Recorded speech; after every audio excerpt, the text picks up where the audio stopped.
Welcome back. So if you have ever opened Notion and thought, this is functional, but it looks kind of boring, this video is for you. Today we are going to turn a plain default Notion workspace into something that actually looks good, something that feels like yours. And the best part is, most of what we are doing today is completely free. We are going to cover covers, icons, fonts, layouts, themes, widgets, and a few small tricks that make a huge difference. By the end of this video, your Notion will look like those setups you see on YouTube and Pinterest that make you think, how did they do that? Let us get into it. Why aesthetics actually matter. Before we start clicking around, let me quickly explain why this is worth your time. A lot of people think making your workspace look nice is just vanity, but there is actually something real here. When your workspace feels good to look at, you are more likely to open it.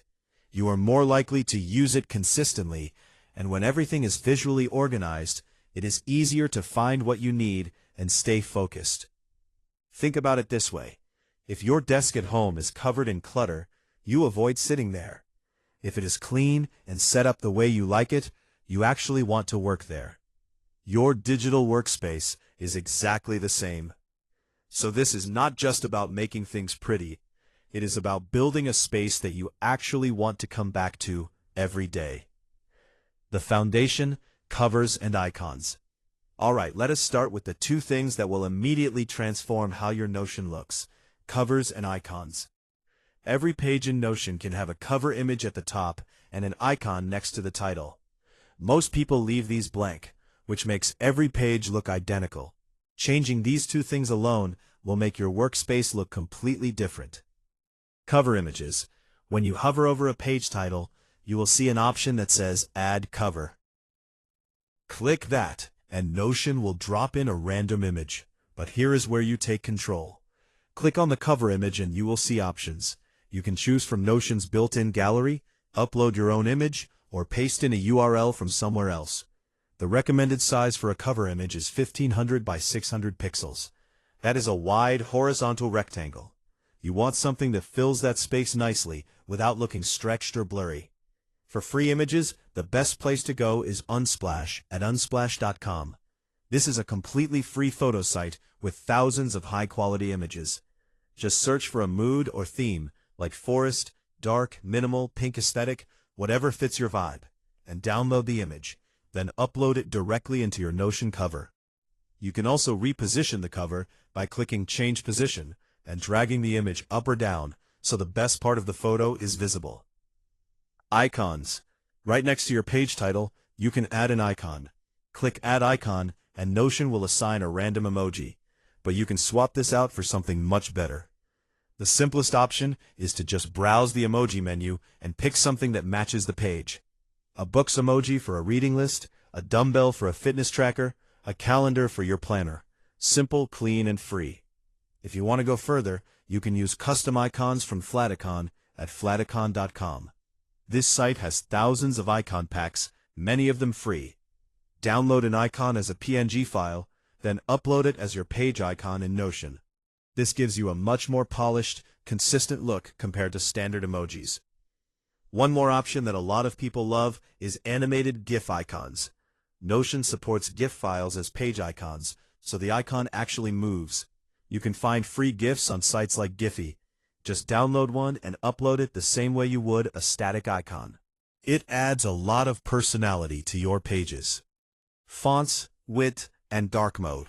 These are the settings most people never touch, and they make a bigger difference than you would expect. Fonts. In Notion, go to the three dots menu at the top right of any page. You will see three font options. Default is the standard clean sans serif look. This is what most people use. Serif switches to a more elegant, literary font style. This works really well for dark academia themes or for pages that feel more personal, like a journal or a reading list. Mono switches to a monospace font, which has a clean, techy, minimalist feel.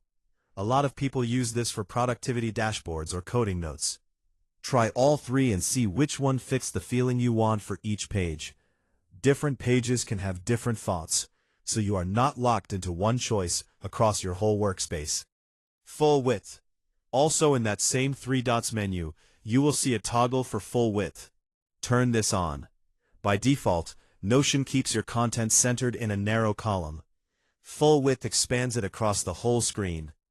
This gives you much more room to work with, especially when you start using columns and gallery layouts, which we will cover in a moment. Dark mode and light mode. In your Notion settings, under Appearance, you can switch between light and dark mode. This is a personal preference, but it also defines the entire feel of your workspace. Dark mode gives a more dramatic, moody aesthetic. Light mode feels cleaner and more minimal. Some themes are specifically built around one or the other. For example, Dark Academia almost always uses dark mode, while pastel and minimalist themes usually look better in light mode. Layouts, columns, and dividers. This starts to look really impressive. How you arrange content on a page makes a massive difference. Columns.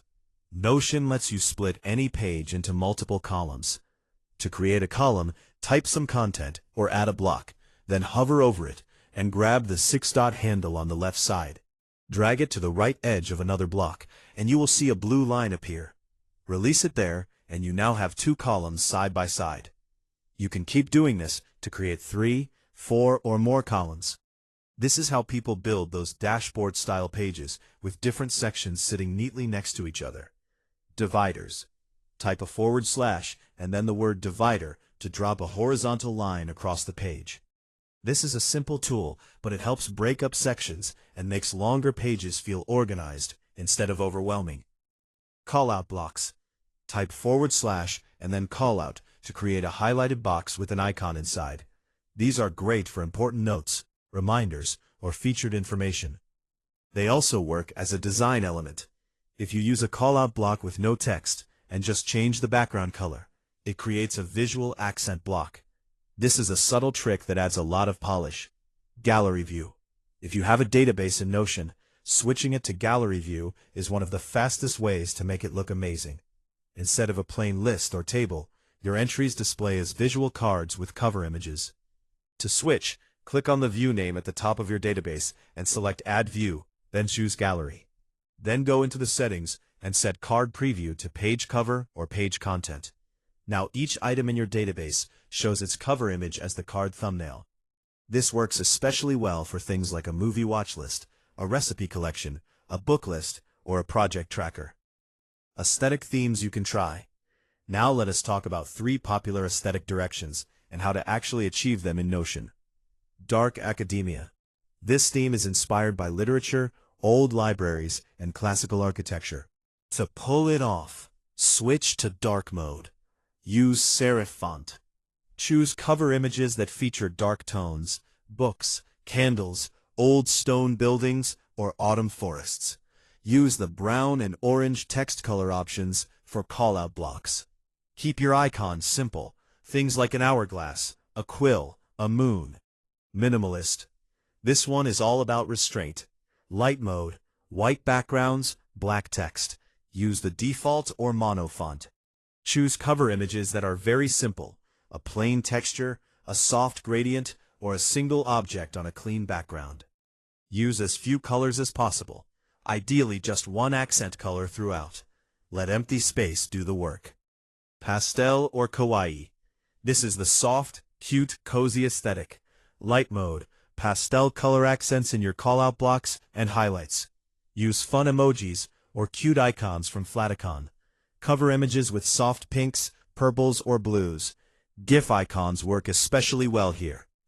This theme tends to use more decorative elements than the others, but the key is keeping it consistent, so it feels intentional rather than chaotic.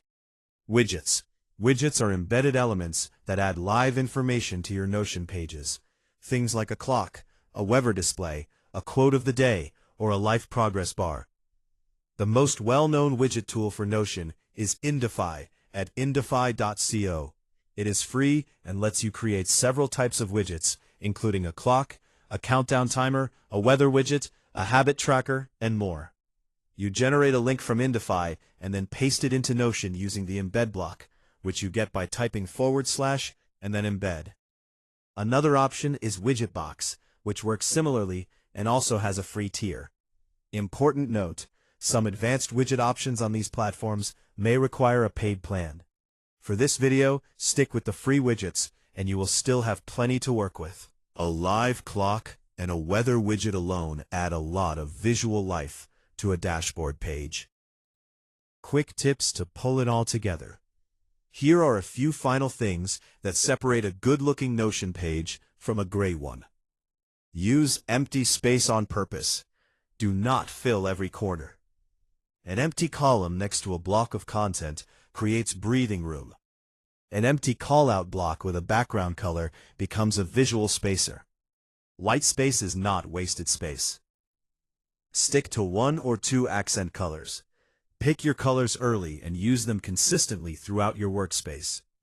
If your callout blocks are always soft purple and your highlights are always the same warm yellow, everything starts to feel cohesive, even if each page looks different.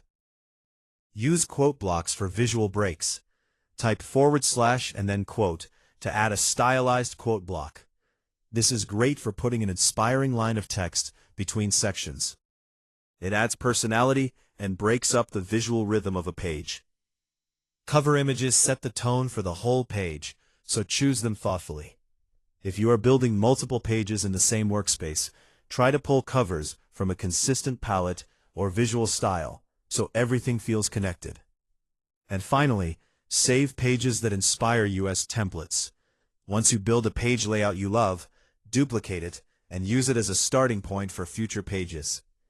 Notion has a built-in duplicate option on every page.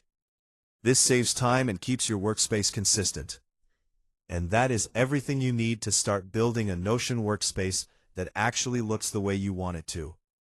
We covered covers and icons, fonts and layout settings, themes, gallery views, widgets, and the small finishing touches that tie everything together. Every single thing in this video is either free or has a free option, so there is nothing stopping you from starting right now. If this was helpful, hit like and subscribe for more Notion and productivity content. Drop a comment if you want me to do a full walkthrough of one specific theme, like dark academia or minimalist. I would love to do that.